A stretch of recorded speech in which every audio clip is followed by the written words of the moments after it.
ఈరోజు BRS party రాష్ట్ర committee పిలుపు మేరకు రాష్ట్ర వ్యాప్తంగా చేపడుతున్న ఆందోళనలో భాగంగా కోటగిరి మండల కేంద్రంలో ధర్నా రాస్తారోకో కార్యక్రమం చేపట్టడం జరిగింది.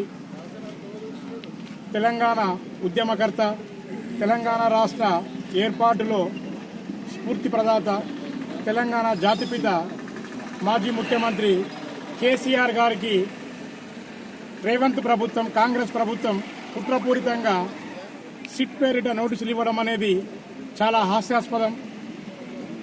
రాష్ట్రంలోని 4 కోట్ల మందిని ఏకతాటిపైకి తెచ్చి రాష్ట్రాన్ని సాధించిన ఒక మహానాయకుడికి ఈరోజు ప్రభుత్వం కనీస గౌరవ మర్యాదలు ఇవ్వకుండా, ఆయన వయసు రీత్యా 65 ఏళ్లు పైదాటిన ఆయన ఇంటి వద్ద వెళ్లి విచారణ చేసుకునే అవకాశం ఉన్నప్పటికీ కూడా తాము పిలిచిన తోటికే రావాలని సిట్టు ఆంక్షలు పెట్టి ఆయనను వేధింపులకు గురి చేయడం ప్రభుత్వం కక్ష సాధింపు చర్యల్లో భాగంగానే కనిపిస్తుంది. ఇది ఒక ముఖ్యమంత్రి, ఒక మాజీ ముఖ్యమంత్రి, 2 పర్యాయాలు ముఖ్యమంత్రిగా పనిచేసిన మాజీ ముఖ్యమంత్రిని, ఈరోజు దేశం గర్వించదగ్గ నాయకుడిని, ఉద్యమాలకే స్ఫూర్తి ప్రదాతను ఈ రకంగా వేధింపులకు గురి చేయడం తెలంగాణ ప్రజలను, తెలంగాణ జాతిని అవమానపరిచేలా కాంగ్రెస్ పార్టీ వ్యవహరిస్తుంది.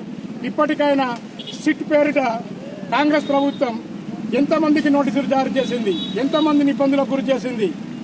సిట్ అనేది పోలీసుల పరిధిలో ఉండే అంశం, ఫోన్ ట్యాపింగ్ అనేది పోలీసుల పరిధిలో ఉండే అంశం. అప్పుడున్న పోలీసు అధికారులను విచారించుకోవచ్చు, అప్పుడున్న పోలీసు బాసులను విచారించుకోవచ్చు.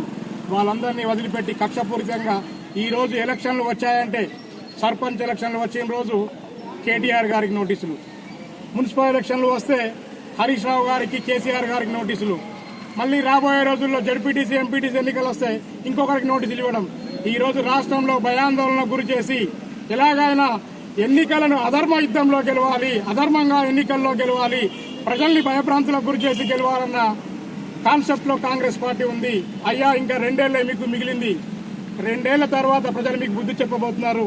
కర్రు కాల్చి వాద పెడతారు వచ్చే ఎన్నికల్లో.